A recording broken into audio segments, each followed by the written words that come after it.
पद्मा, अगं मी संपूर्ण महाल पाहून आले, पण देवी कुठेच नाहीयेत. मला तर त्यांचं अस्तित्वही जाणवत नाहीये.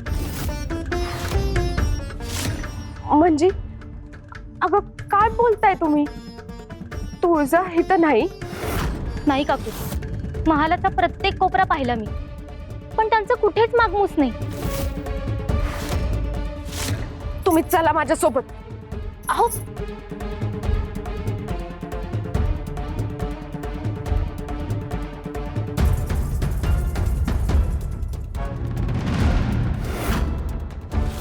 तुळजा अशी न सांगता गेली कुठं असेल?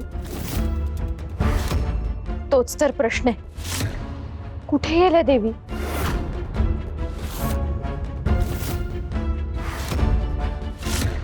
देवींच्या अनुपस्थितीमागे काहीतरी मोठं कारण आहे.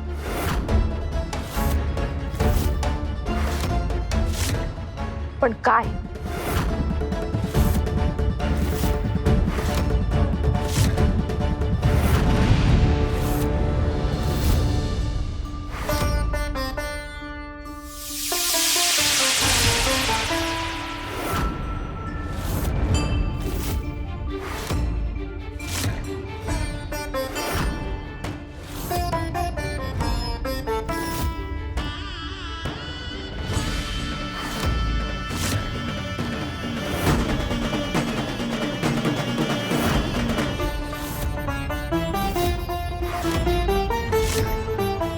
तुळजापूर आले मी माझ्या ठिकाणी. आता इथून पुढे होईल खरी गंमत सुरू.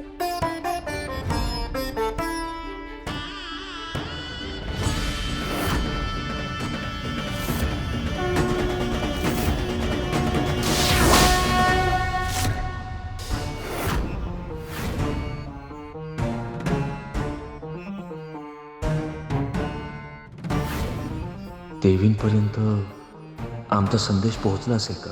आणि मुळात त्यांनी त्याचा अर्थ ओळखला असेल का? नाही, त्यांनी त्याचा अर्थ तर ओळखला असेलच, पण त्या काय निर्णय घेणार आहेत? महिषासुराचा डाव काय आहे हे त्यांना समजलं असेल का? अरे माधू, ये की इकडे. काय रे, कसले गप्पा चालत एवढ्या? आजपासून आमचं आयुष्यच बदलणार आहे. काय झालं? देवींनी दवंडी पिटवली आहे. पंचक्रोशीतल्या समध्या बायकांना तुळजापूरला बोलवले. तुळजापूरला कशा पायी? अरे नागपंचमीची गोष्ट सांगणार आहे देवी. आज फक्त बायकांसाठी कार्यक्रम आहे. पर हे कवा ठरलं? काल संध्याकाळी दौंडी झाली ते ऐकलं नाही का गाड्या? आमच्या घरच्या बायका तर अगोदरच ठरवून बसल्यात. मला तर माझ्या बायकोनं सांगितले, एक दिवस घर संसार तुम्ही सांभाळा, आम्ही देवीकडे जाऊन येतो म्हणून. आता सकाळी पोरांना उठवायचं, त्यांचं खाणं करायचं आणि घर आवरायचं. वर माझ्या बायकोनं सांगून ठेवलंय, परसातल्या झाडाला पाणी घालून ठेवा, नाही तर संध्याकाळी आल्यावर बघाच. मी तर माझ्या पोरीची विणी घालाय गेलो, पण पहिली फेरच चुकली. मग दुसरी फेर घालाय गेल्यावर माझी बोट तिच्या केसात अडकली.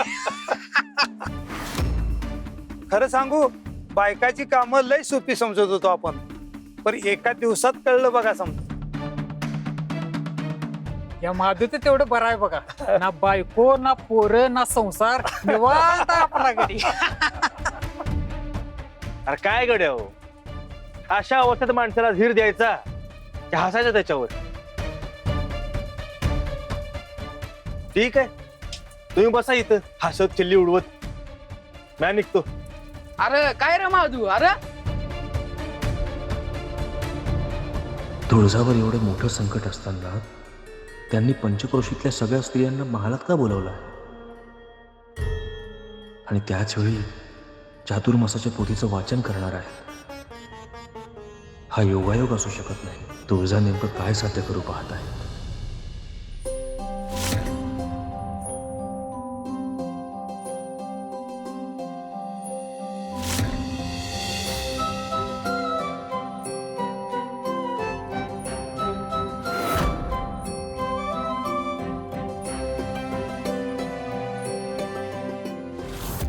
हा संकेत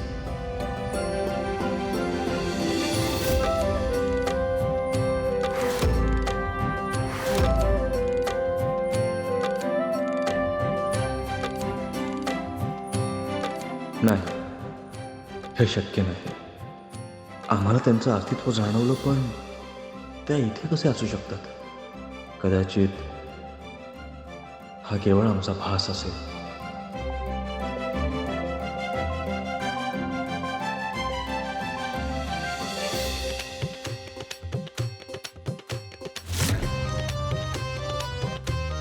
काहीही असो, आज महालावर लक्ष ठेवणं गरजेचं आहे. परंतु प्रश्न एकच आहे, आज महालात केवळ स्त्रियांनाच प्रवेश आहे. यावर एक उत्तम उपाय आहे. देवींना जेव्हा जेव्हा सावध करणारे संदेश मिळाले त्यावेळेची ही पिंपळाची पान आहेत. कदाचित यातच काहीतरी दुवा असेल. अगं, हे समदे असुर पोथी मिळवायला निघाले होते हे ठाऊक आहे, पण आता हे माझ्या तुळजाला घेऊन गेले नसतील ना? काकू, असं होणं शक्य नाहीये. देवी साक्षात आदिशक्तींचा अंश आहेत. त्यांना कोणी इतक्या सहज स्पर्श देखील करू शकत नाही. पण देवी अचानक गेल्या तरी कुठे? आज नागपंचमीची कथा सांगायची आहे. श्रावणातील ही पहिलीच कथा. संपूर्ण पंचक्रोशीतल्या महिलांना बोलवलं आहे. अहो, ते आत्ता इथे येतील. देवी आपल्याला अशाच सोडून जाणार नाहीत. ह्यामागे त्यांचीच काहीतरी लीला असणार.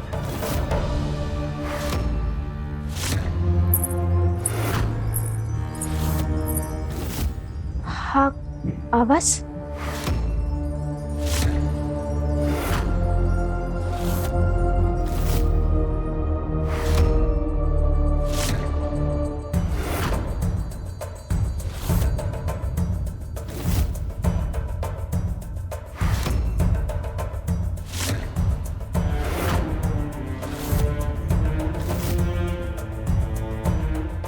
कोण आहेस तू बाय? आणि इथे एकटी कशी आली?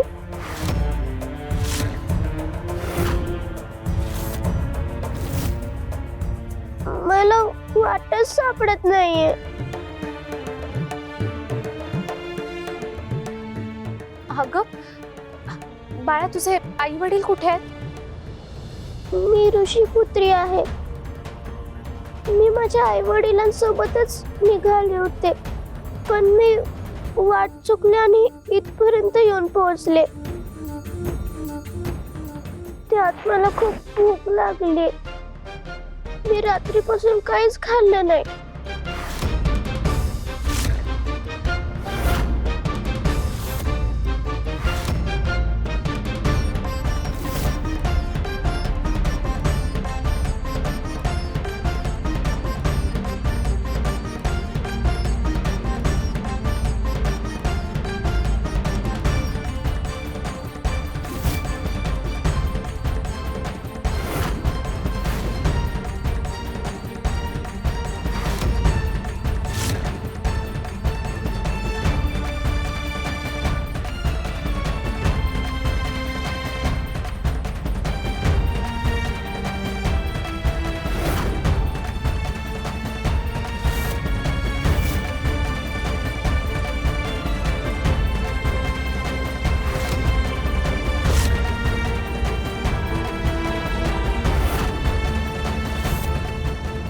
मला काही खायला द्याल का? इथं माझी तुळजा कुठं गेली समजत नाही. आणि ही पोरगी अशी अचानक कुठून आली?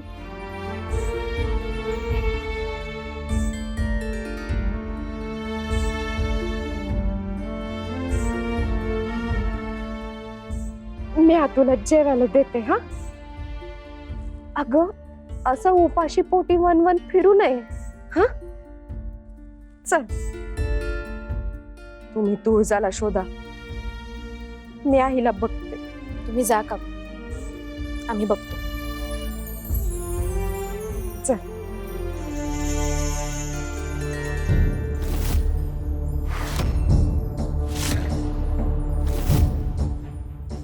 पण ही मुलगी अचानक इथे कशी आली?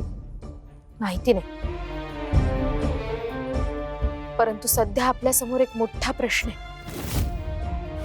देवी गेल्या कुठे? आणि या प्रश्नाचं उत्तर आपल्याला काही केलं शोधावंच लागेल.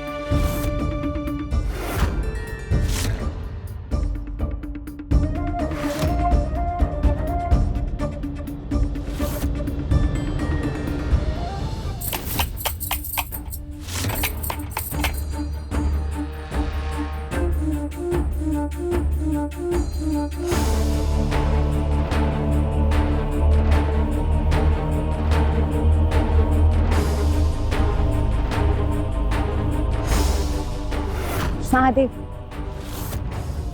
न्याहारी तयार आहे. आधी न्याहारी करून घे. वंचिका, तू आमच्या कार्यात आम्हाला मदत करतेस याचा अर्थ असा नाही की आम्ही तुझा स्वीकार केला आहे.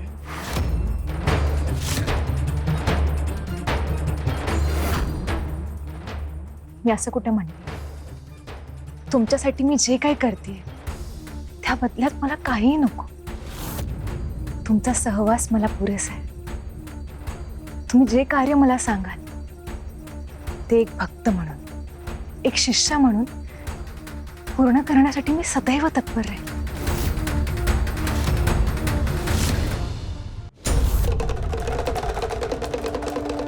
असं असेल तर आम्हाला आणखीन एका कार्यात तुझी मदत करू. अवश्य, तुम्ही सांगाल ते कार्य मी करेन. आज तुळजाने परिसरातील सर्व महिलांना महालात बोलावलं आहे. एकीकडे असुर त्यांच्या विरुद्ध कटकारस्थान रचत आहेत आणि अशा परिस्थितीत तुळजाने सगळ्या महिलांना एकत्र आणणं हे आम्हाला काहीसं अनपेक्षित वाटतंय. त्यांच्या मनात काय सुरू आहे हे आम्हाला जाणून घ्यायचं आहे. त्यामुळे तू महालात जा आणि तिथे नेमकं काय सुरू आहे ते पाहू.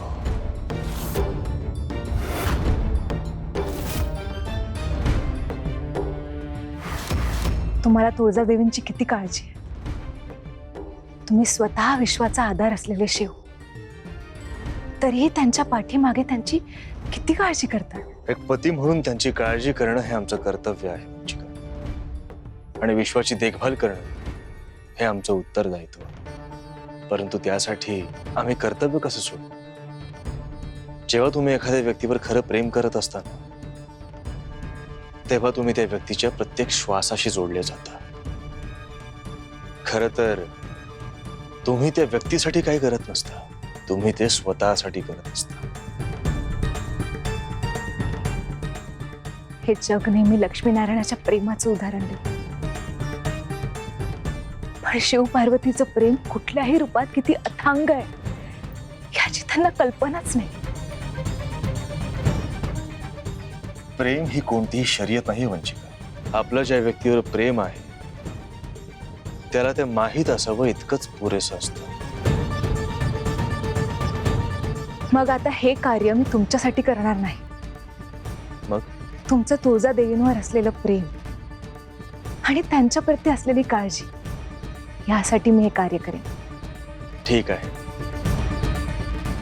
मग जा आणि सावध राहा.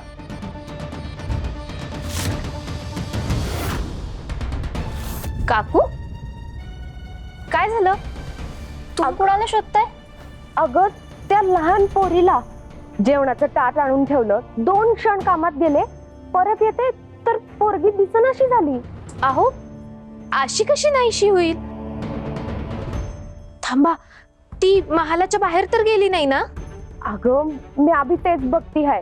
समधीकडे शोधलं पण तिचा काहीच ठाव ठिकाणा नाही ग. ठीक आहे काकू, तुम्ही काळजी नका करू. चला आपण दोघी मिळून शोधूया तिला.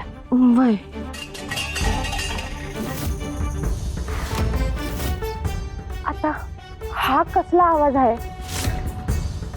चला बघू आपण पटकन.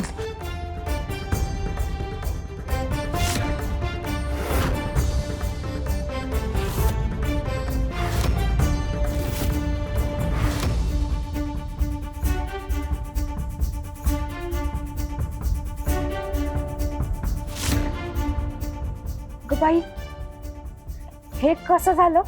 मी काय नाही केलं. मग हा कलश कसा फुटला? मी जवळून पाहत होते, मी हातही लावला नाही, ते आपोआप पडला. अगं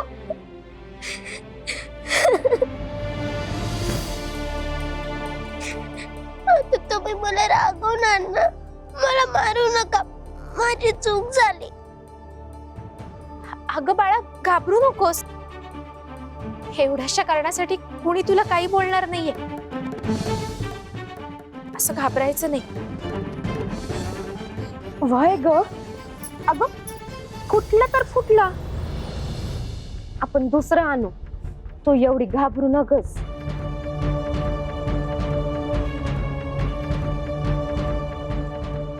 तुम्ही किती छान आहात.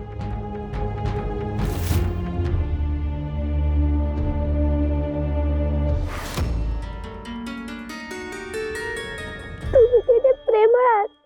तुमच्यामुळे तुमच्यावर खूप प्रेम करत असतील ना.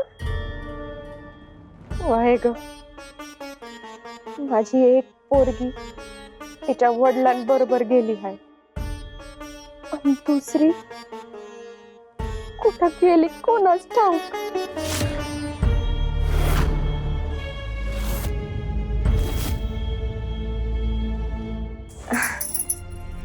चल तू ना माझ्या संगत चल.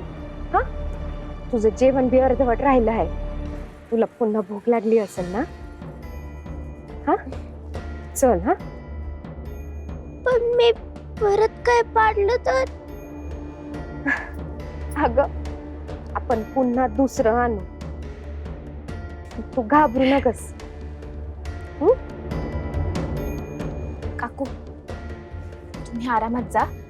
मी जरा इकडे कथाकथनासाठी येणाऱ्या बायकांची व्यवस्था पाहते.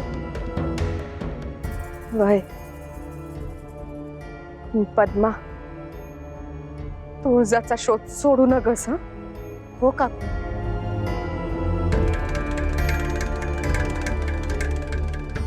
चल.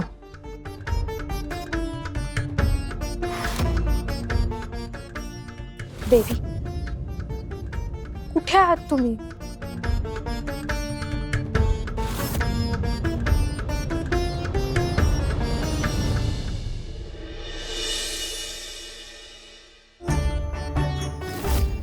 अगो बाई, किती बायका आल्यात बघ. आणि आपल्याला वाटत होतं आपणच लवकर निघालो, पण इथं तर आधीपासूनच लय गर्दी जमली. वय बघ की किती बायका चालल्यात. आणि समद्यांमध्ये एकच चर्चा आहे की आज तुळजाईच्या तोंडून नागपंचमीची कथा ऐकायला मिळणार आहे. मला तर अजून विश्वास बसत नाही बघ. एवढ्या समध्या बायकांना तुळजाईनं स्वतः बोलवलं आहे. वय आई ग,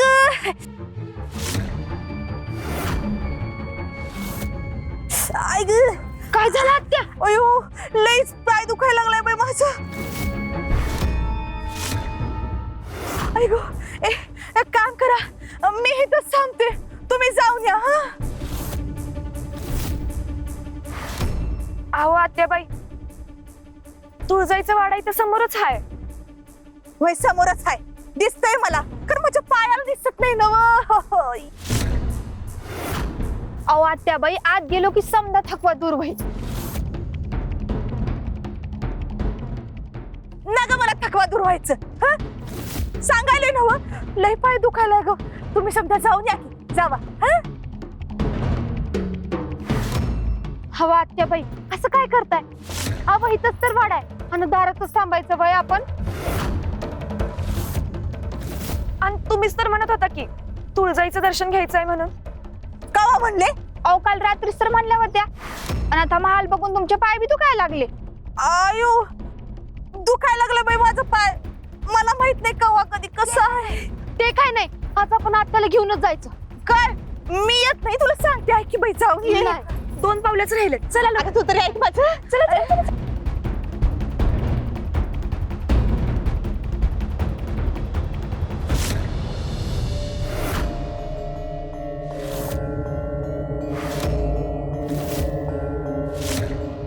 तर इथे राहतात तुळजादेवी. आज पुन्हा त्यांची भेट होणार. पण आजची ही भेट वेगळी असेल.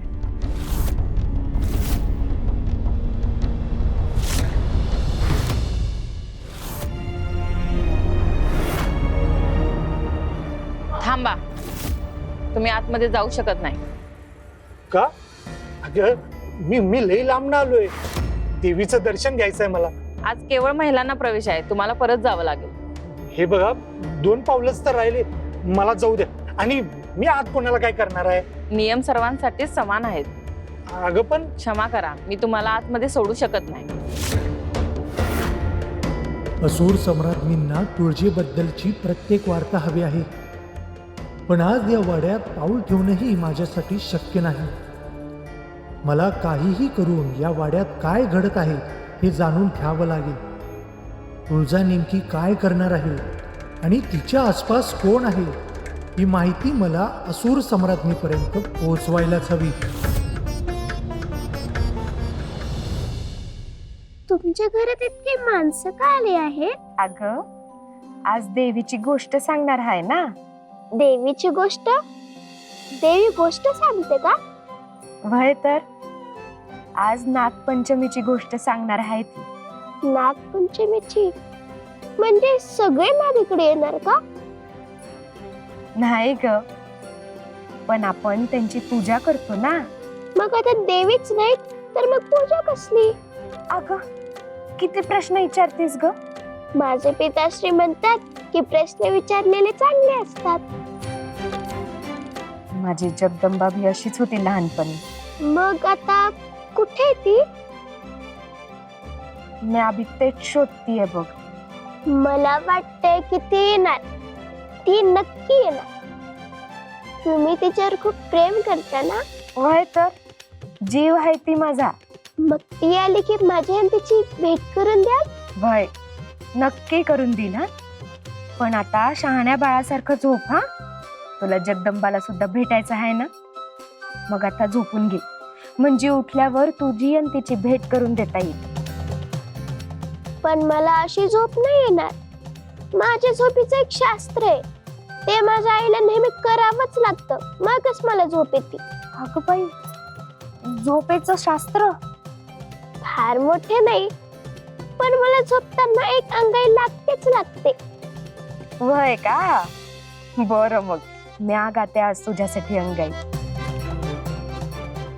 माझ्या बाळाला ग झोप येई, माझी लेक अशी गुणाची, आई बाबांच्या गलाडाची, कृपा देवीची गशी होई. माझ्या बाळाला ग झोप येई.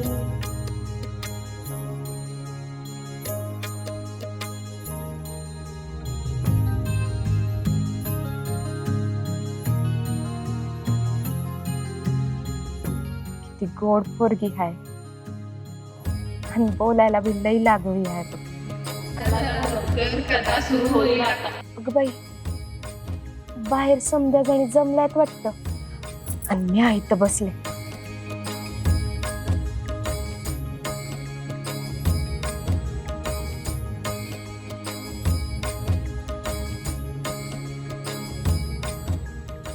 झोप हा तू बाळा, मी जाऊन येते.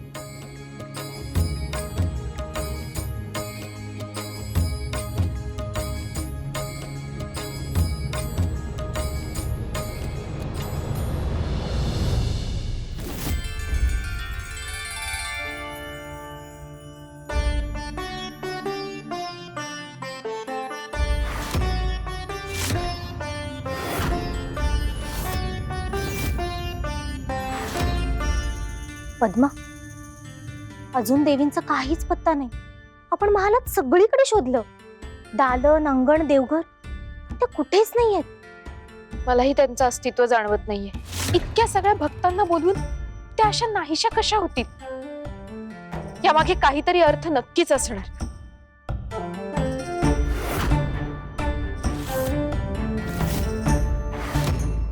काय ग काय झालं? समध्या बायका तुळजाची वाट बघत आहे. गंगाई काकू, देवींचं काहीच मागूस लागत नाही.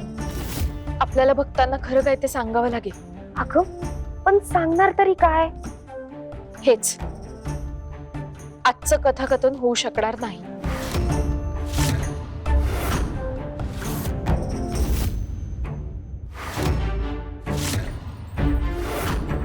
अगं पण समध्या बायका किती लांबून लांबून आल्या आहेत.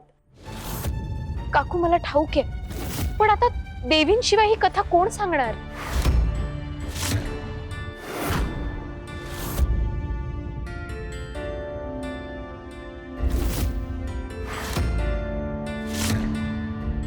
भगिनींनो,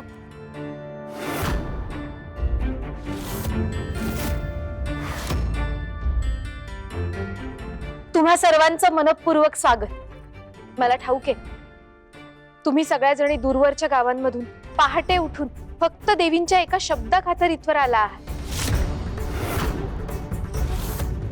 आज श्रावणातल्या पहिल्या सणाचा दिवस आहे, नागपंचमी. त्यानिमित्त आज स्वतः देवी तुम्हाला नागपंचमीची कथा सांगणार होत्या, परंतु आज काही कारणास्तव त्या आपल्या सोबत उपस्थित राहू शकणार नाही.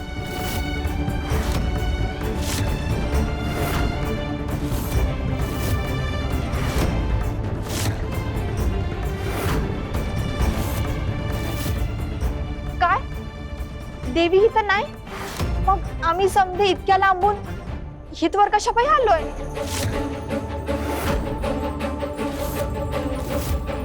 नागपंचमीची कथा ऐकायची म्हणून तर आम्ही समध्याजणी तयारीने आलो होतो.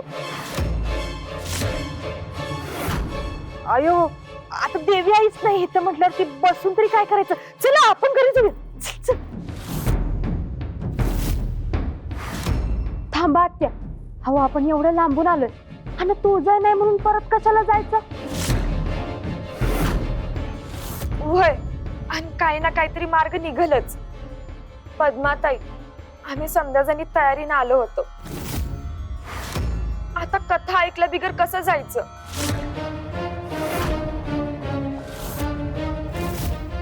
हे बघा, मी तुम्हा सगळ्यांच्या भावना समजू शकते, परंतु आता देवींच्या अनुपस्थितीत तुळजाई कथा सांगू शकत नसतील तर तुम्ही सांगा की कथा. होय, तुम्ही तुळजाई सोबत असताय, त्यांच्या योगिनी आहे, मग तुम्हाला माहित असेलच की. मग तुम्ही सांगा की कथा. आम्ही लई लांबून आलोय आणि आम्ही कथा ऐकल्याशिवाय असं रिकाम्या हाताने अजिबात जाणार नाही. नाही कथा जाणार. ऐकल्या बिगर जाणार. हे बघा, मी तुमच्या भावना खरंच समजू शकते, पण मला जरी ही कथा माहिती असली तरी ही कथा साधी नाहीये. ही चातुर्मासाची दिव्य पोथी आहे. तिच्यातील ज्ञान सामान्य डोळ्यांना दिसत देखील नाही. देवींच्या स्पर्शानेच तिच्यातील कथा प्रकट होतात. आणि आज जर देवी स्वतः इथे नाहीयेत तर ही पोथी उघडणार तरी कोण?